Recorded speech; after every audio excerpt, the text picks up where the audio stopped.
Scenes may not be suitable for very young audiences. Parental guidance is recommended. Ang programang ito ay naglalabas ng sensitibong eksena at impormasyon. Striktong patnubay at gabay ng magulang ang kailangan.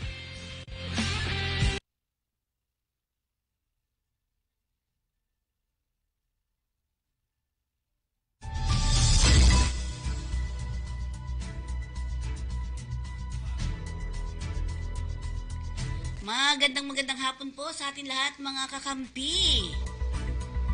Ito naman po tayo sa ating balitang halian. At syempre, sa ulo ng ating mga balita ngayong Monday.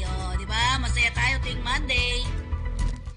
Duterte tinangging destabilization plot versus Pangulong Marcos. House probe sa korupsyon sa PUB modernization. Kasado. PNP tinutugis na nasa likod ng destab kay Marcos. Marcos walang kumpas sa ICC Duterte. Ayon kay Duterte. MMDA enforcer na bundol ng sinitang kotse sa EDSA busway. Maynila all systems go na sa translasyon. Sa NAIA, 1.6 kilong shabu ibinaon sa NAIA Resto. 13 milyong shabu na sabat sa Muntinlupa, 2 timbog. Sa kabuuan ng ating mga balita, itinanggi ni dating Pangulong Rodrigo Duterte ang mga aligasyon na siyang nasa likod ng mga umano'y planong destabilisasyon laban kay Pangulong Marcos.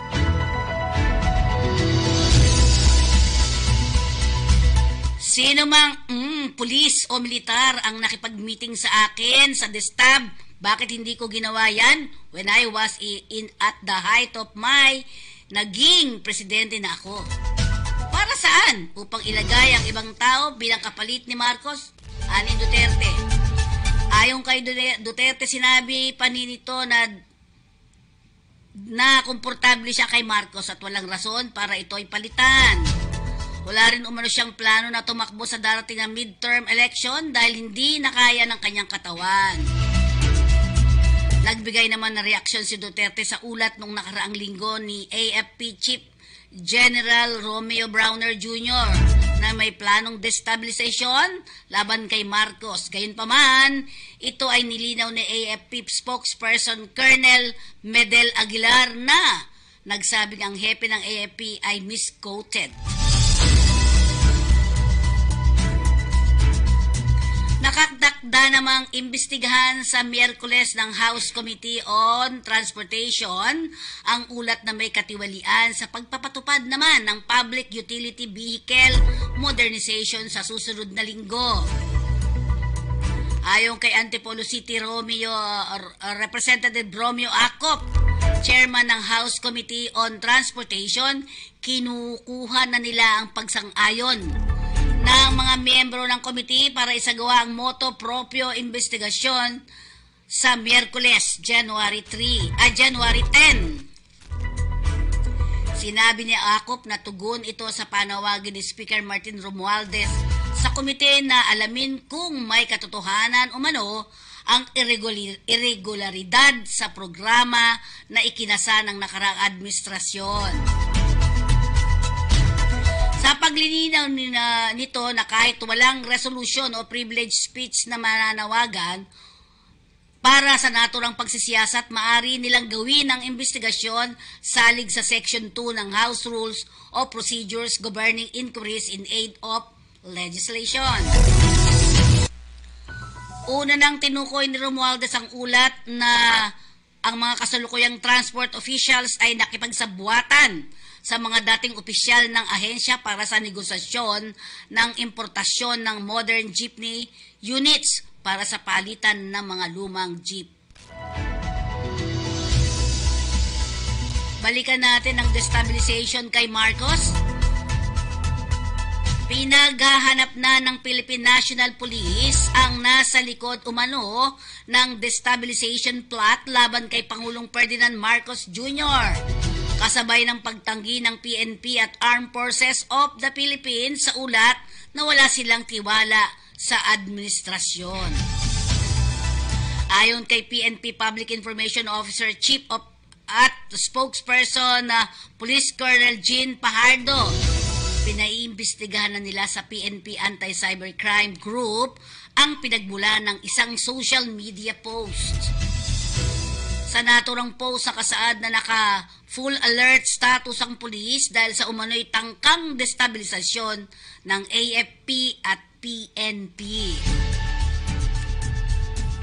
Sa apila naman ni Pajardo sa publiko, huwag basta-basta maniniwala sa mga hindi beripikadong impormasyon upang maiwasan ang anumang mga kaguluhan. Una nang sinabi ng PNP at AFP na buo pa rin ang kanilang suporta sa Administrasyong Marcos. Wala umanong sentimiento ang PNP sa Commander-in-Chief na patuloy naman ang suporta sa kanilang mga hanay. Tiniyak naman ni Pajardo na mananagot sa batas ang sinumang mapatunayang nagkakalat o nagpakalat ng mga maling impormasyon. Sinabi ni PNP Chief General Benjamin Acorda Jr., tukoy na nila ang ilang nasa likod nito. Posibleng makasuhan ang mga ito ng paglabag sa Article 154 ng Revised Penal Code na tumutukoy ito sa illegal na pagpapakalat ng maling impormasyon sa ating cyberspace.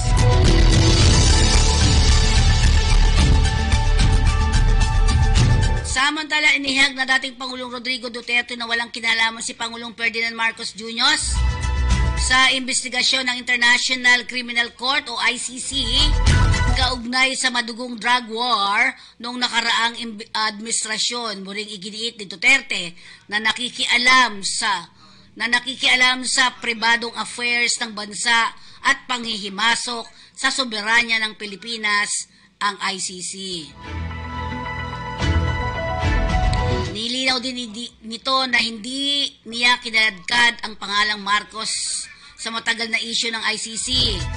Muling ipinagtanggol naman ni Duterte ang sarili tungkol sa naging kampanya niya laban sa illegal na droga. Wala niyang pakialam kung dumating man sa bansa ang opisyal ng ICC para imbestigahan ang kanyang war on drugs. At atin namang pakialaman si Katotong July. Tingnan nga natin, Katotong July, ano ba mga report mo dyan sa labas ng ating studio?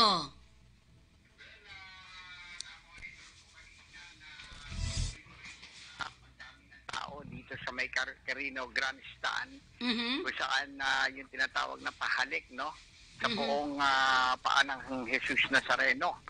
At ito talagang, pero uniformado, no? Talagang uniformity yung pagkaayos ng daloy ng trapiko, pati daloy ng mga tao na pagpunta doon sa nasabing Carino Grandstand. Doon na nakatabay naman yung mga miyembro ng Hihos Nazareno at doon din yung mga miyembro ng PNP multipliers. Kasama na rin yung kasama na rin yung mga miyembro ng Philippine National Police, Armed Forces of the Philippines at mga Coast Guard at Itape. Kaya medyo talagang gabay na gabay ni Poong Jesus Nazareno, yung ating mga kaibigan, na talagang bantay sarado para sa kapayapaan, seguridad natin mga kababayan. Ang pinagbabawalan dito, Tita Pe, no? Yung pagdadala ng bag, kailangan transparent, no? Oo, ayun nila may mga maraming daladalang bag. Mineral water, kailan nakikita ko ng mineral water, tayong, yung sombrero na bull cap, at kailangan na maglagay rin ng face mask. Alam mo naman, mayroon pa rin nagbabanta na tinatawag na coronavirus, di ba? Mas matinding kalaban yan. Oo. Kanina, dumating si DILG Secretary Bena Rabalus, kasama si PNP Chief Benji Acorda, kasama si Manila Mayor Hani Lacuna at ang mga LGU, MMDA, lahat ng mga ahensya ng ating pamahalaan ay nakatutok dito para makita na talagang ayos yung nasabing formadas ng nasabing paglalagakan, pag-iikutan bukas ng Jesus Nazareno. Alam mo naman, 3 taon yan na hindi sila nakapagganyan, kaya talagang buhos to. Baka umabot daw to sa 2 milyon, saka 3 milyon na katao, Tita Pe. Kaya, nung nakaraan ba, anong ginagawa? Diyan lang? Di ba inikot? Nung nakaraan ba, ganyan din? Inikot naman nila din nung nakaraan, di ba?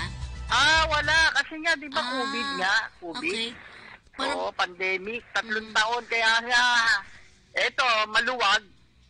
Meron lang salamin. Oo. Dati wala salamin eh. Oo. Ang gagawin mo na lang, dimpo, at saka panyo yung ibibigay mo. Yun ang ibibigay mo doon, Tita Pe. At talagang ibibigay mo, babalik sa dimpo. At yun ang mga buntis, mga bata, wag na. Matatanda, doon na lang sila sa gilid ng kalsada at makakaway-kaway na lang sila para makita nila si Jesus Nazareno. Yun ang mga protocol ng nasabing Hihos Nazareno na simbahan. So nagpapasalamat naman lahat ng kaparian ng nasabing Hihos Nazareno at pati yung mga miyembro ng Hihos Nazareno ng Pilipinas dahil sa suporta din ng ating mga local government, PNP, Philippine Coast Guard, Armed Forces of the Philippines, PNP Multipliers, Radio Civic Group, Spiritual Civic Group, and etc. Kung sino pa yung matutulong sa nasabing magaganap na parada bukas, pagkalabas nito mamaya ng gabi at dadali na nga ito sa Quiapo, Basilica Minor para abangan ng mga tao at talagang doon mag-aabang at iikot to sa 4 na sulok ng Quiapo, Maynila o Basilica Minor na sana'y maging maingat at may nagbiro pa nga dyan eh. Sabi niya may dala raw siyang pasabog na huli. Yung nagsimba nung Friday? Ha? Yung Friday ba ito? Yung nagsisimba sa loob ng simbahan? Yung ba yung nag-bang Marami nagsisimba. Hindi lang siguro isa. Halos puno nga eh. Oo nga. Hindi na nga mahulugan ng karayom eh. Tita Pe. Talagang dinudumog na to. Kaya lang, siguro, ito na yung pampara natin Panginoon dahil maraming sinyalis sa pag-yun o ano problema sa pera. Talagang kailangan ko balik para sa frustration continent life para sa ating talagang yung nagpapabangan natin. So yun lang ang update para sa Hihos Nazareno sa kapistahan bukas. Anong oras magsisimula? Bukas? Yes. Martes yung bukas.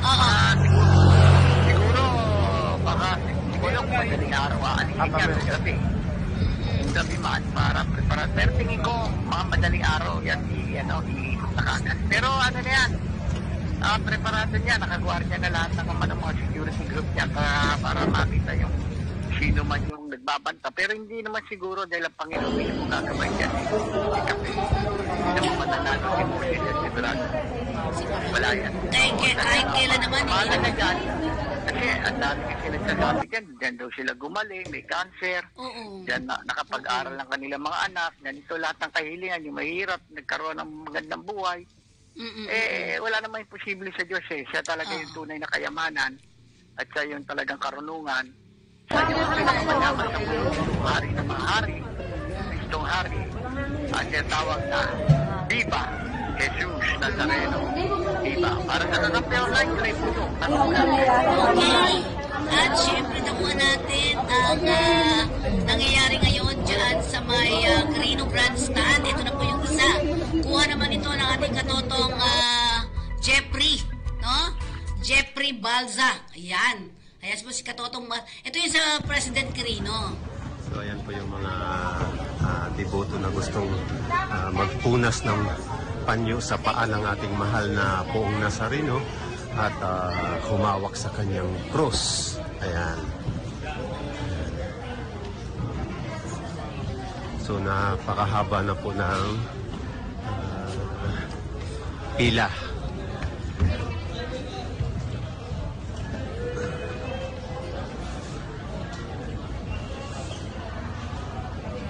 Yan pang nakikita natin, yan ang haba po ng pila ng pahalik. No? Ito po ay nasa grandstand po ito. Ang kumukuha po ngayon ito ay si Katotong Jeff balsa. Ayan po. Ganyan nakahaba ang pila, no? Hindi talaga mabawas-bawasan ang pila. At bukas, walang pasok, no? Walang pasok ang Kamaynilaan.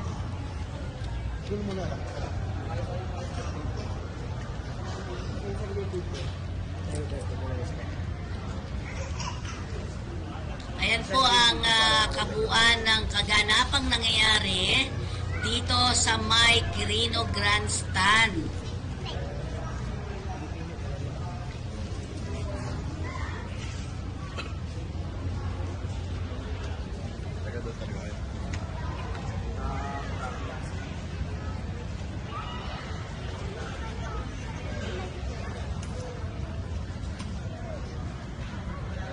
Talagang dinarayo ang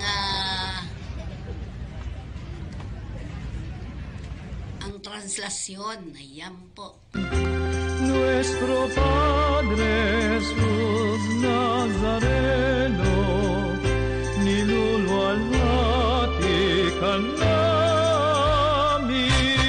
Nuestro Padre Jesús Nazareno, pinasamba ka namin.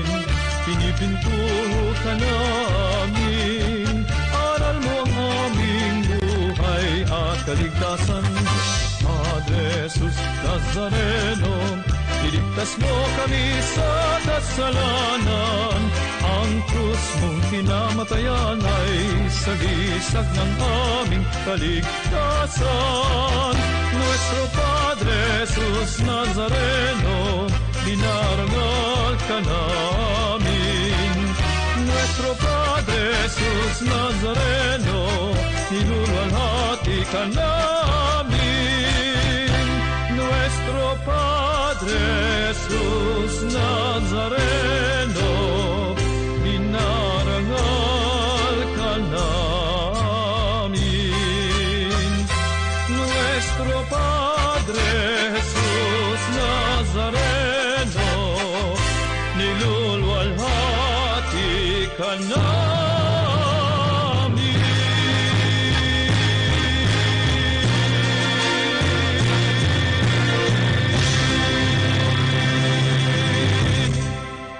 Ayun, di ba? At yun pong pinakita natin sa inyo ay talagang yun ang kaganapang nangyayari ngayon sa may grandstand, no? Ayan po ay kuha at ulat ng ating katotong Jeffrey Balsa, na kung saan naman ay binigyan din tayo ng paliwanag naman nitong si Katotong July Pudok. Ayan. Sige, dire-diretso rin tayo. Ayan. Isa namang traffic enforcer ng Metro Manila Development Authority or MMDA ang sugatan matapos mabangga ng pigilan ang driver ng Honda City na pumasok sa EDSA busway sa Quezon City kahapon ng umaga. Bandang alas 5 ng umaga habang lulan ng kanyang motorsiklo at binabugtas ng traffic enforcer na si Jefferson Villaruel ang southbound lane ng EDSA nang mamataan niya isang puting Honda City na papasok sa busway sa Cubao area na ipinagbabawal sa mga pribadong sasakyan.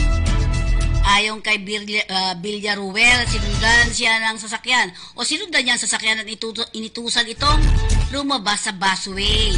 Sumunod naman si Mark Anthony Bagtas, driver ng Honda City na may sakay na dalawang babae pero muli nitong sinubukang pumasok sa busway. Pero pinigilan ng enforcer at nagtangkang sumakay ito sa harap ng kotse pero bumangga ito sa kanyang motorsiklo malapit sa main avenue ng EDSA Carousel.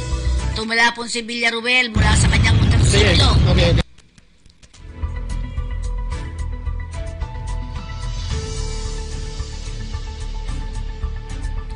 At sinabi ni Bagtas na sinubukan niyang iwasan ng MMDA enforcer kaya lang bumangga ang kanyang sasakyan sa may barrier.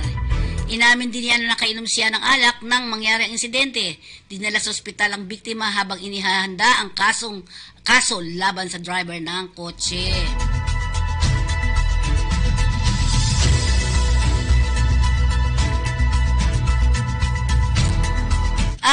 systems go na ang Manila City Government sa pagdaraos ng Traslasyon 2024. Para sa pagdiriwang ng pista ng itim na Nazareno sa Martes, bukas po ito, ng Enero. Ayon kay Manila Mayor Hadi Lacuna, handang-handa na sila para sa naturang taunang okasyon na inaasahang dadaluhan ng milyong-milyong katolikong deboto ng itim na Nazareno. Umapila rin naman ang alkalde sa mga dadalo sa relihosong okasyon na gawin ang kanilang bahagi upang matiyak na payapa at maayos ang pagdiriwang para sa ikatatagumpay ng naturang traslasyon. Nabatid na mismong sila kuna ang personal na nag-check sa magiging daloy ng mga aktibidad at mga deboto para sa naka-schedule na misa at unang araw ng pahalik sa Quirino Grandstand.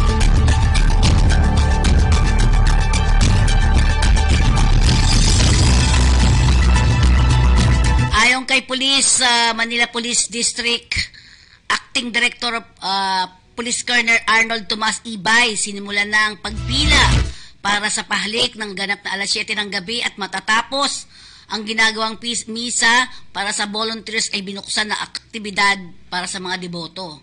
At nakita niyo po kanina yung mga pahalik, no?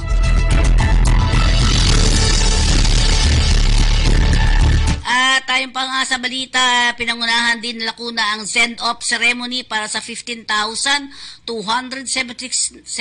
na police at security at safety personnel para sa mapayapa at maayos na pagdaraos ng aktibidad para sa pista ng itim na Nazareno. Samantala, nasa 1,600 gramo naman o 1.6 kilo ng hinihinalang shabu na may 11.4 milyong halaga ang nadiskubre ng mga construction workers habang nagigiba sa loob ng lumang kusina ng dating Hariraya Restaurant sa may departure mezzanine ng Ninoy Aquino International Airport, Terminal 1 sa Pasay City kahapon ng umaga. Sa report ng NAIA PIDEA DITG, habang ginigiba ang construction workers ang lumang gamit sa kitchen area ng restaurant parking, nagulat sila nang makita ang mga nakataling malalaking itim na pouch na nakalublob sa dish traps na may lamang tubig sa naturang lugar. Mabilis na inimpormahan ng ilang construction worker ang security guard doon para ipaalam sa PNP Aviation Security Group ang natuklasan nila mula sa ginigibang lumang kusina ng restaurant. Ayon sa NAIA PIDEA, ang abandonadong illegal drugs ay matagal nang nakababad sa tubig at aksidenteng natuklasan ng mga construction workers habang ginigiba ang naturang lugar. Nasa higit na 13 milyong halagang illegal droga na nasamsam sa 2 katao na nauugnay sa Copland sa East Strong Ice. Sa isinagawang joint operation ng mga tauhan ng Philippine Drug Enforcement Agency ng naturang Capital Region, PIDEA, Muntinlupa City Police Station at Tunasan Police Substation na naturang lungsod nitong nakaraang Sabado ng gabi. Arestado ang suspect na sina alias Johnny, 42 years old, at alias Lynn, 40 years old, na by bus operation noong Enero 6, 2024 bandang alas 7 ng gabi sa isang subdivision sa Tunasan, Muntinlupa City. Nakuha sa mga suspect ang 2 foil packs na may level ng Guanyin Yang Wong at nakasulat sa Chinese character, naglalaman ng 2,000 gramo ng pinapaniwalaang shabu na may katumbas na 13,600,000. Bukod pa rito, na-recover ang assorted identification card. At sila sinailalim na sa inquest proceeding sa Muntinlupa Prosecutor's Office ang mga suspect sa reklamong paglabag sa Section 5 ng Republic Act 9165 o ang Comprehensive Dangerous Drug Act of 2002. Ayan, puro droga. At syempre, sa kabilang linya naman natin ulit, July Pudok. Hello.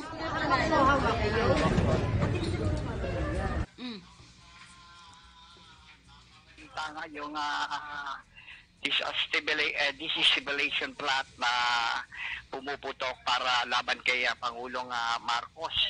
Pero marami nagsasabi, mga ningas kugol lang daw to para sirain ng administrasyon ng ating Pangulo, Tita Pe.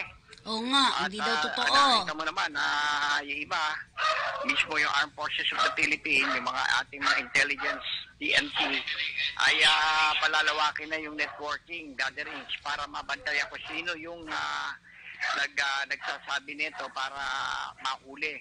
Pati yung cybercrime, palalawakin ni PNP Chief Benjamin Acorta. Kasi matagal na yan at paulit-ulit na lang na binabantayan na ating pamahalaan kung sino man yung nagpapalabas at nagpapano para sirain ng Pangulo, Bongbong Marcos sa kanyang administrasyon. Noon pa yan, kung alam mo, di ba? At sinasangkot pa yata ang ating dyan, yung dating Pangulong Digong Duterte na sinisiraan rin si Pangulong dating Digong Duterte na hindi natin kung sino mga militarya, kung sino general, kung sino mga nasa ilalim yan. Pero lumalabas, sabi naman ni AFP Chief Staff General Browner, na walang katotohanan niya kung hindi mga psychological war lang, Tita Pe, para masira lang yung ating administrasyon. Nakita mo naman at patawa-tawa lang ating Pangulo at hindi naman niya sinasakyan yung mga issue na yan at alam niya kung sasakyan mo yan, lalo sasakit pa ulo mo dyan, may stress ka lang, di ba? At wag na sana nilay-tuloy yung mga ganyang kwento dahil nakakasira yan sa administrasyon ng ating Pangulong Bongbong Marcos at sa ating pamahalaan. Imbis na isulong natin, move forward sa ating magandang ekonomiya, wag na nating maging grab mentality para hatakin pababa ang magandang atikain ng ating Pangulong Bongbong Marcos. Para sa Kakampi Online, July Pudok, nagulat. So, thank you very much naman po sa ating mga reporters sa labas ng ating himpilan. Katotong July Pudok and katotong Jeffrey Balsa. Okay, syempre tuloy na talaga ang ating ang ating translasyon. Ayan. Okay, tayo muna dumako sa ating trabaho patrol.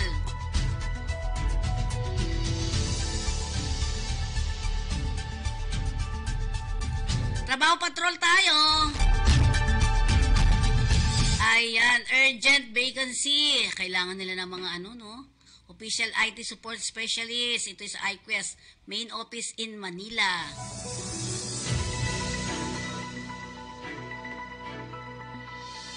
Ayan, ito pa yung nung Biyernes to, no? Diba? Meron, wala pa rin ba sila? IT support excellence.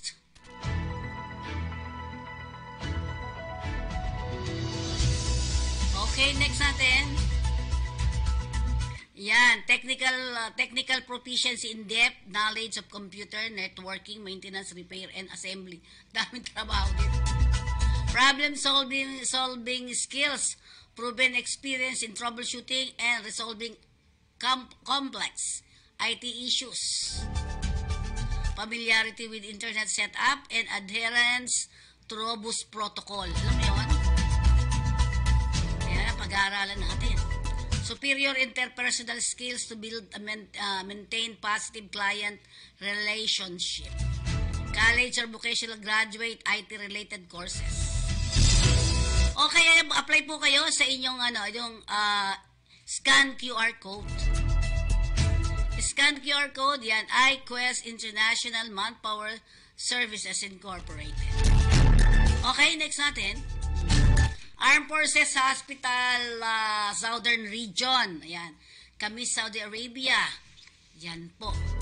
POEA accredited number 1034630. Ayan po ang mga registered nurses kailangan po nila sa Saudi Arabia, Radiology Department.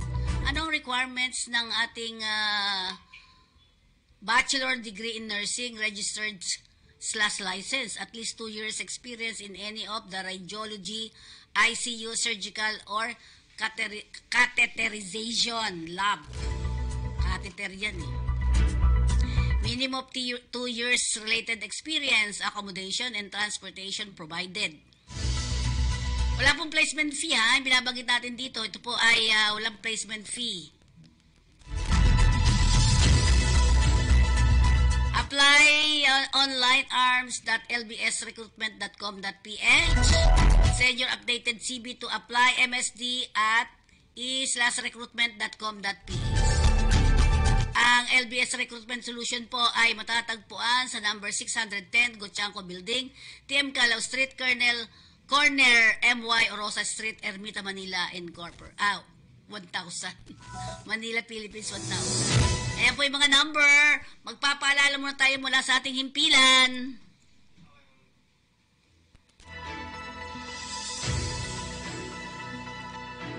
Or mag-ano ka muna?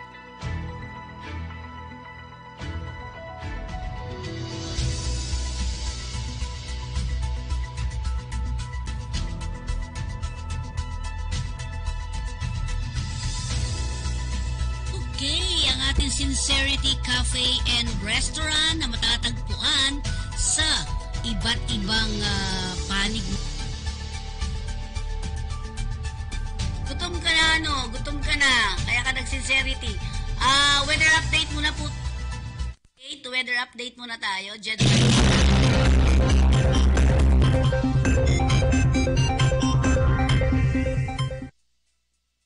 Isang magandang umaga po sa ating lahat. Weather update po muna tayo ngayong araw ng Lunes, January 8, 2024.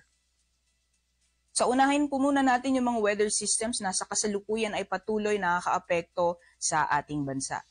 Sa ngayon, patuloy pa rin umiiral ang northeast monsoon o hanging amihan sa bahagi ng malaking bahagi ng Luzon. And kung makikita po natin dito sa satellite image, meron po tayong isang linya ng mga kaulapan na nakaapekto sa kasalukuyan sa bahagi naman ng Bicol region. Yan po yung shear line o yan po yung pagsasalubong ng malamig at mainit na hangin. Samantalang sa nalalabing bahagi naman po ng ating bansa, magpatuloy pa rin yung epekto ng easterlies o yan po yung maalinsangang hangin na nanggagaling sa dagat Pasipiko. So otherwise, besides po dito sa northeast monsoon, sa shear line pati na rin sa easterlies, wala naman po tayo namamataan na low pressure area o bagyo sa loob at labas ng ating Philippine Area of Responsibility na posibleng makaapekto sa anong bahagi ng ating bansa sa mga susunod na araw. So dapo po tayo sa magiging lagay ng panahon sa ngayong araw dito sa Luzon. So dahil sa patuloy na epekto ng northeast monsoon, magiging maaliwalas naman po yung panahon sa malaking bahagi ng Luzon area. So partly cloudy hanggang sa cloudy yung magiging kalangitan po natin. May mga tsansa rin po ng mga isolated light rains o may hinang mga pagulan o mga pag-ambon. Ngunit pagdating mo po sa Quezon and Bicol region area, dulot po ng epekto ng shear line, posible po makaranas tayo ng maulan na panahon ngayong araw. So asahan pa rin po natin yung mga kalat-kalat mga pag-ulan, pagkidlat at pagkulog. Dulot po yan ng epekto ng shear line. Sa magiging lagay naman po or agwat ng temperatura ngayong araw for Lawag ay maglalaro mula 19 to 31 degrees Celsius, 16 to 26 degrees Celsius para man sa Baguio City. Para sa Tugigaraw, maglalaro mula 20 to 29 degrees Celsius. For Metro Manila, 24 to 30 degrees Celsius, 21 to 29 degrees Celsius para sa Tagaytay. At para naman po sa Legazpi City, maglalaro mula 24 to 30 degrees Celsius. Sa magiging lagay naman po ng panahon sa mga piling syudad sa Visayas, Mindanao, pati na rin sa Palawan, kung makikita po natin magpapatuloy yung mainit at maalinsangang panahon sa malaking bahagi ng Visayas at Mindanao, pati na rin sa Palawan area. Ngunit kung makikita po natin dito naman sa may Dinagat Islands, Surigao del Norte at Surigao del Sur, makaranas po tayo ng mga maulan na panahon or may mga kalat-kalat, mga pag-ulan, pagkidlat at pagkulog. Dulot naman yan na epekto ng easterlies or ito po yung maalinsangang panahon na nagagaling or maalinsangang hangin na nagagaling sa dagat Pasipiko. Otherwise naman po, mostly mga isolated rain showers or thunderstorms kadalasan sa hapon o sa gabi ang mararanasan naman sa nalalabing bahagi ng ating bansa. Para naman sa lagwat ng temperatura sa Kalayaan Islands, maglalaro mula 26 to 31 degrees Celsius. Maximum temperatures naman sa Puerto Princesa pati sa Cebu aabot ng 32 degrees Celsius. Iloilo 27 to 29 degrees Celsius. For Tacloban 25 to 31 degrees Celsius. Para naman dito sa Cagayan de Oro maglalaro mula 26 to 29 degrees Celsius. Medyo may kainitan pa rin po sa Davao City, maximum temperatures ng 33 degrees Celsius. At sa Zamboanga magiging mainit din po ngayong araw, maximum temperature sa aabot ng 34 degrees Celsius. So sa kalagayan naman po ng ating karagatan, wala pa rin po tayo nakataas na gale warning sa anumang baybayin ng ating bansa. Kaya malaya pa rin po makakapalaot ang ating mga kababayan na may mga maliit na sakyang pandagat. At sa 3-day weather outlook naman po sa piling syudad dito sa Luzon area, kung makikita po natin for Metro Manila, Baguio City at Legazpi City, generally fair weather conditions po tayo hanggang sa mga susunod na araw. Ngunit dahil pa rin po sa epekto or patuloy na epekto ng shear line, asahan pa rin po natin magpapatuloy yung maulan na panahon hanggang bukas sa may Legazpi City. So possible pa rin po over Quezon area and Bicol region, makakaranas pa rin po tayo ng mga kalat-kalat mga pagulan. Pero pagdating po ng Wednesday, improving weather conditions na po tayo hanggang sa mga susunod na araw na po yan. And yung mga agwat naman po ng temperatura for Metro Manila mula Tuesday hanggang Thursday, maglalaro mula 24 to 32 degrees Celsius. For Baguio City naman po, 15 to 25 degrees Celsius. At para naman po sa Legazpi City, 25 or 24 to 31 degrees Celsius. Sa mga piling syudad naman po sa Visayas area hanggang sa for the next 3 days, makikita po natin magpapatuloy din yung mainit at maalinsahang panahon. So generally fair weather conditions pa rin po tayo hanggang sa darating na Thursday. Ngunit kung makikita po natin, posible pa rin po magpaulan yung shear line sa may silangang bahagi ng Visayas. So dyan po sa Tacloban City hanggang bukas, makakaranas po tayo ng mga pag-ulan. Ngunit improving weather conditions din po pagdating ng Wednesday. For Metro Cebu, temperatures maglalaro mula 25 to 32 degrees Celsius. Sa Iloilo naman, maglalaro mula 25 to 31 degrees Celsius. Sa Tacloban area naman, 25 to 31 degrees Celsius. Sa mga piling syudad naman para sa Mindanao area for Metro Davao, Cagayan de Oro at Zamboanga City, magiging maaliwalas po yung panahon sa malaking bahagi ng Mindanao area. So mostly mga isolated rain showers or thunderstorms, kadalasan sa hapon o sa gabi ang mararanasan. Agwat naman po ng temperatura for Metro Davao, maglalaro mula 25 to 33 degrees Celsius. Para naman sa Cagayan de Oro, 24 to 31 degrees Celsius. At sa Zamboanga naman, 24 to 34 degrees Celsius. Ngayong umaga, si Haring Araw ay sisikat ng 6:23 a.m. at lulubog po mamaya ng 5:42 p.m. Para sa karagdagang impormasyon, bisitahin lamang po ang aming social media accounts at aming website pag-asa.dust.gov.ph. Yan po muna ang latest mula dito sa Pag-asa Weather Forecasting Center. Ako po si Rhea Torres. Magandang umaga po sa ating lahat.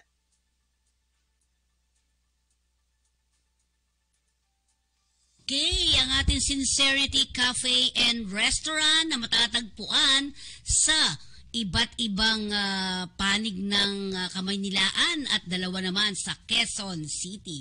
Ang ating mga telephone number ay 8241-9990 and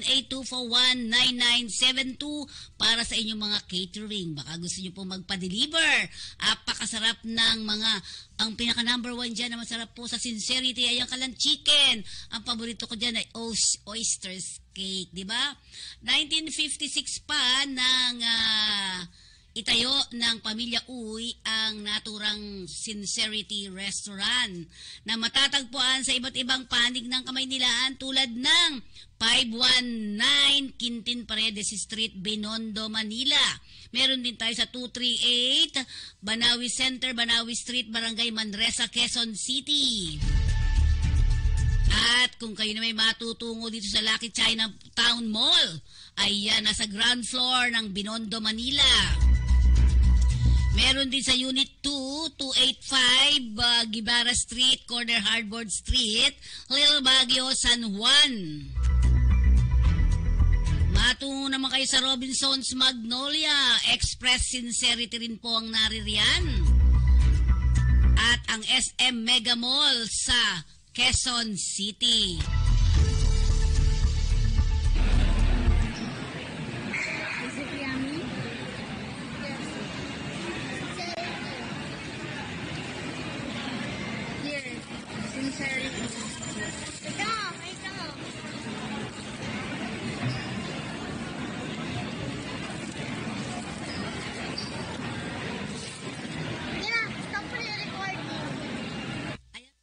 Pampamily Pack ang inyong absolute pure distilled drinking water.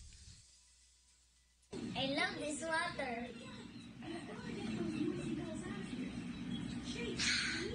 Thirst quenching. Pure distilled drinking water. May pang pamilya na, may pang sports pa at pang personal. At para naman sa ating flag carrier ng Pilipinas, andyan po ang ating Philippine Airlines. Ayan, gustong-gusto pong sakyan yan ang ating mga elderly kasi safe ka na, safe and sound sa pagsakay at pagbaba ng ating flag carrier. Walang iba kundi ang ating Philippine Airlines.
May sakit si Junior?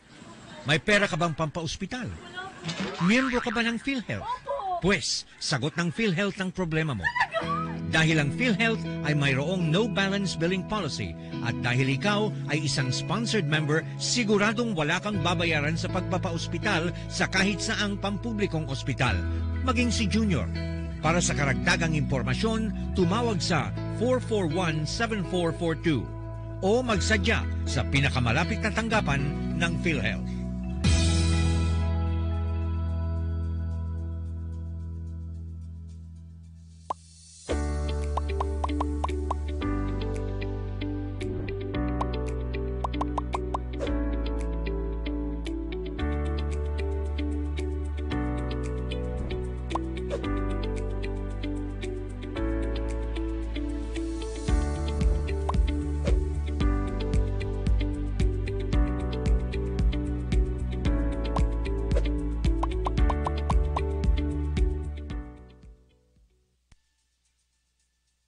Okay, balik tayo.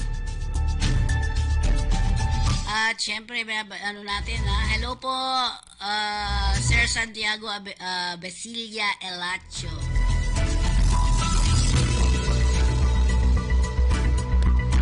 At para naman sa ilang pang mga balita natin, tulad ng Trabaho Patrol, may isa pa ba tayo? Ayan. Ang Peredo po ay nangangailangan ng manpower pooling lang po ito papuntang New Zealand. Ano ba mga kailangan nila sa New Zealand? No fees in any form and or purpose will be collected from the applicants. Tandaan po natin, dumiretso lang po rin kayo. Ano po, ito yung mga paalala lang namin po sa inyo. Ito po yung mga available jobs nila. Pero kayo pa rin po ang mamimili kung anong gusto nyo. At para mas makasiguro kayo, dumako po tayo sa DMW. Ayan, civil drain layers, 10 po ang kailangan nila. At least 5 years experience abroad and ideally a drainage qualification and experience in the following: deep civil drainage work, wastewater and storm water. Ayan, drained workers. Yan, 10 din ang kailangan nila. Next. Yan, sinasabi po ng pupunta kayo sa kanila. They are open for walk-in applicants starting tomorrow. Tomorrow ba yan? Interested applicant, please email your detailed resume, employment certificate at passport copy to recruitment@peridointernational.com. Perido, ito po, Perido4 and Zay, capital yun ha, at gmail.com. Tandaan po natin, wala pong sisingilin kahit 5 sa inyo. Dapat ha. Manpower pooling only lang po ha. No fees in any form and or purpose will be collected from the applicants. Beware of illegal recruiters and human trafficking. Kumonsulta pa rin po kayo sa DMW, ang Department of Migrant Workers, para mas sigurado. Next natin. Renzol, nangangailangan sila ng 5 auto painter. Job opportunities in Kingdom of Saudi Arabia. Al Muhilhim Auto Service Company Limited is looking for 5 auto painter. Next. Qualification, at least 2 years relevant experience, knowledge in mixing color is a plus. Must have certificate of employment o COE. Training certificate is a plus. Good English communication skills in. First time abroad is encouraged to apply.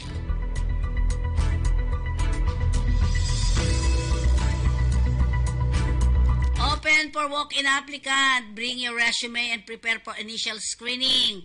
Visit at Unit 302, 3rd floor, Cinderella Building, 825 EDSA, Barangay South Triangle, 1103, Quezon City, Philippines. Ayan po. Applyan po ninyo at pwede nyo yung inyong mga papeles ay kailangan nyo submit sa trina@rensol.com. Yan. At syempre, check nyo pa rin po kung talagang nakapasok sila sa DMW. Okay, next natin. Rensol Recruitment and Consulting Incorporated sa advocates of ethical recruitment. Ibig sabihin, no placement fees. No fees in any form and or purpose will be collected from the applicants. Beware of illegal recruiters and human trafficking. Zero fees po dito ha. Sila po ay matatagpuan sa 305 and 309, 3rd floor, Panorama Building, 825 EDSA, Barangay South Triangle, 1103, Quezon City. For a truck equipment manufacturing company in Canada. Truck assemblers pala to. Ano naman yan? Ano ba? RB. Ano ba yung sinasagot mo? Ha? Male, young, and energetic, high school graduate, ALS certified. 2+ years of current experience at truck assemblers. Review blueprints, install and test part using various tools. Works on hydraulics, wiring, and light welding. Stay updated on technology changes and perform other assigned tasks as required. With 4-wheel driver's license, basic English skills. Must have passport valid for 3 years and by clearance with no record on file or no derogatory records on file, remarks, and PAYO certificate. Submit authentic documents only. Submission of fake documents is punishable under Section 141, Part 6, Rules 3 of the DMW Rules and Regulations. 1 to 2 years ban from joining the Overseas Employment Program. Okay. Yan, IPAMS po yan. Ang IPAMS, pwede kayo pumunta po dyan. Number 723, Aurora Boulevard, New Manila, Quezon City.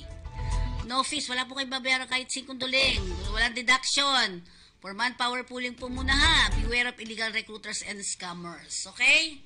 So, they need 100 female cleaners in Saudi Arabia. Delta Beer. Ayan.